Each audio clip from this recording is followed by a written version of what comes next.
Imagine walking into a shrine, a place meant for peace and reflection, only to hear whispers coming from objects that should be silent.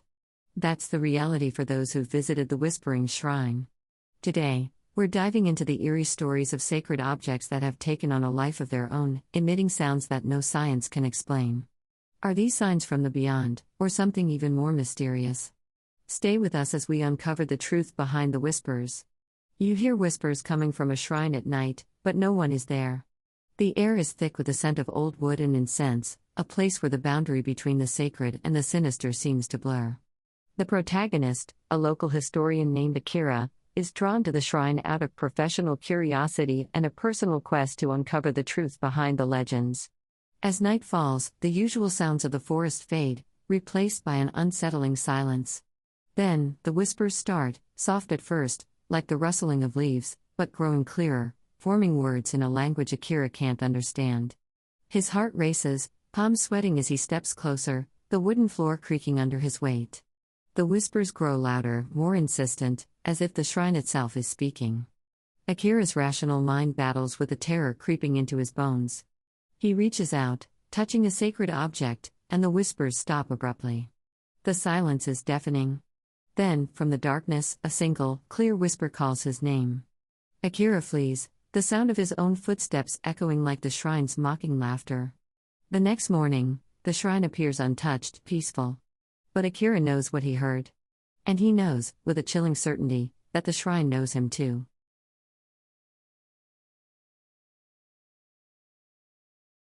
The shrine's offerings disappear overnight, even though no one touched them. It's a small, forgotten place, tucked away in the dense woods, where the air always feels thicker, heavier.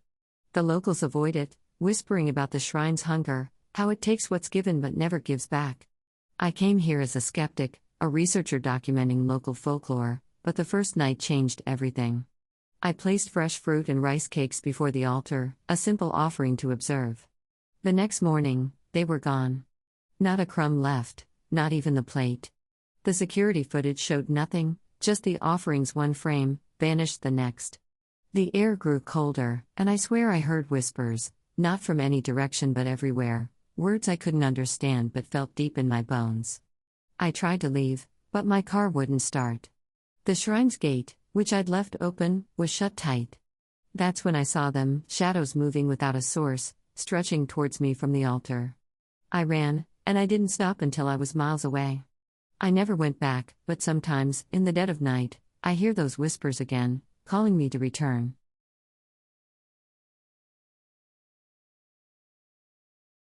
A cold breeze flows from the shrine even on the hottest days. It's the kind of chill that seeps into your bones, making you question if you're really alone. The shrine, ancient and weathered, stands silently, its sacred objects seemingly watching every move you make. The air is thick with the scent of old wood and incense, but there's something else, a whisper, so faint you might think it's the wind. But the leaves are still. Your heart races as you step closer, drawn by an unseen force. The whispers grow louder, forming words you can't quite understand.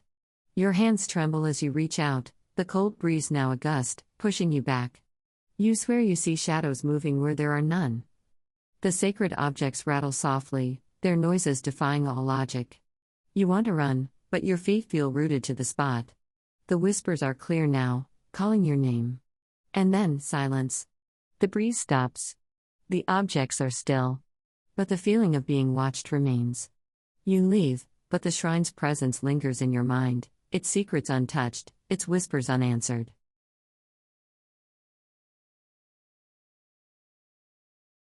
Visitors feel an overwhelming sense of dread when approaching the shrine. It's not just the eerie silence that gets to you, or the way the ancient torii gate seems to loom larger the closer you get. No, it's the whispering. Faint at first, like leaves rustling in the wind, but as you step onto the sacred grounds, the whispers grow louder, more insistent. They don't sound human. And they're coming from the objects around you, the votive tablets, the Emma wishes, even the stones beneath your feet. You told yourself you'd just take a quick look, satisfy your curiosity about the local legends. But now, as the whispers coil around your thoughts, repeating words you can't quite understand, you realize you're not alone here.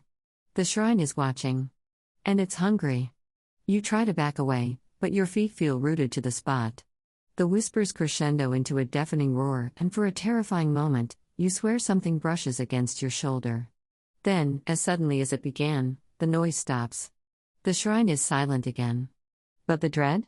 That stays with you long after you've fled its grounds.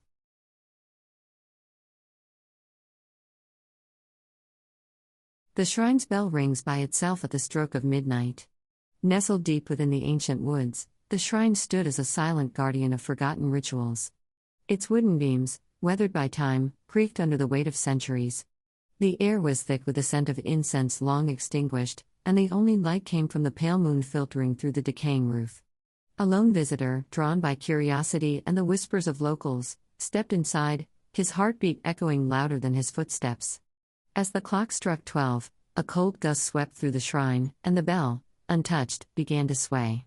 Its ringing was not the clear, melodious tone of day but a slow, mournful knell that seemed to vibrate through his bones. The visitor froze, his breath visible in the sudden chill, as the shadows around him stretched unnaturally long. The bell's ringing grew louder, more insistent, as if calling to something, or someone, in the darkness beyond the shrine's doors. Panic set in as the realization hit, he was not alone. The air itself seemed to whisper, a chorus of voices too faint to understand but too clear to ignore. With a final, deafening toll, the bell fell silent. The visitor fled, the shrine's whispers chasing him into the night, leaving behind a question that would haunt him forever: what had answered the bell's call?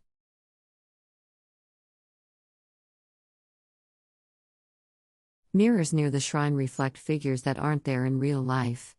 The air was thick with the scent of incense as Yuki stepped cautiously towards the ancient shrine, her camera in hand.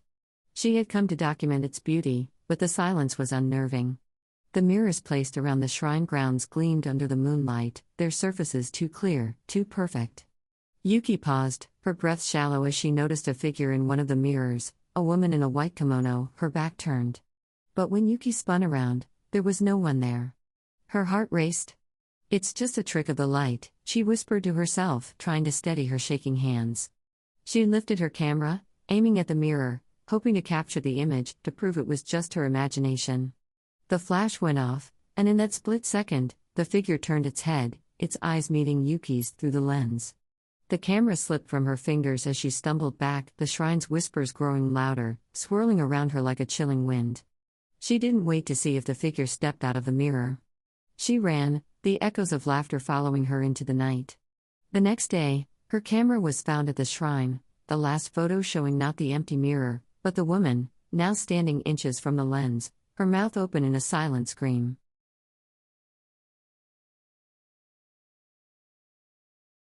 People report seeing shadowy figures bowing at the shrine after dark. It was a cold, misty evening when I first heard about the shrine. Nestled deep in the forest, it was a place of peace during the day, but as the sun set, the atmosphere changed. I went there out of curiosity, armed with nothing but a flashlight and a camera. The shrine was old, its wood worn by time, and the sacred objects inside seemed to watch me as I approached. Then, I heard it, a whisper, so soft I thought it was the wind. But it wasn't.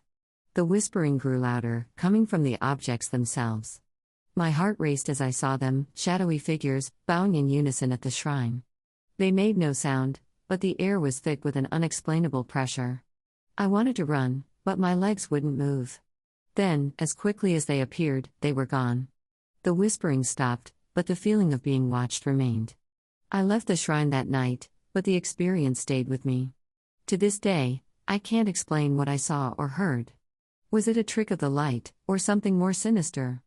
The shrine keeps its secrets, and perhaps, that's for the best.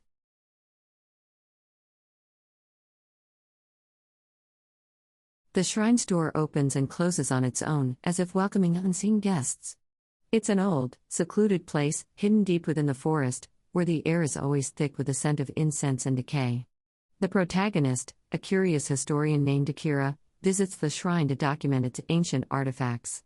At first, the automatic door seems like a trick of the wind, but then it happens again and again, each time with more force, as if something, or someone, is passing through. Akira's heart races. His breath quickens. He tries to rationalize it, blaming old hinges or uneven floors, but the silence that follows each movement is deafening. Then, the whispers start, soft at first, like leaves rustling, but growing clearer, forming words in a language he doesn't understand. The artifacts around him begin to vibrate, their surfaces slip with an unseen moisture. Akira's hands tremble as he reaches for his camera, but the lens fogs up, rendering it useless. The door slams shut behind him, trapping him inside with a whispering darkness. He screams, but the sound is swallowed whole by the shrine. When the door finally creaks open at dawn, Akira is found curled up in a corner, muttering about voices that none can hear, his notes filled with frantic scribbles of a name repeated over and over, a name no one recognizes, a name that doesn't exist in any historical record. The shrine stands silent once more, its door swaying gently in the morning breeze, as if bidding farewell to its latest guest.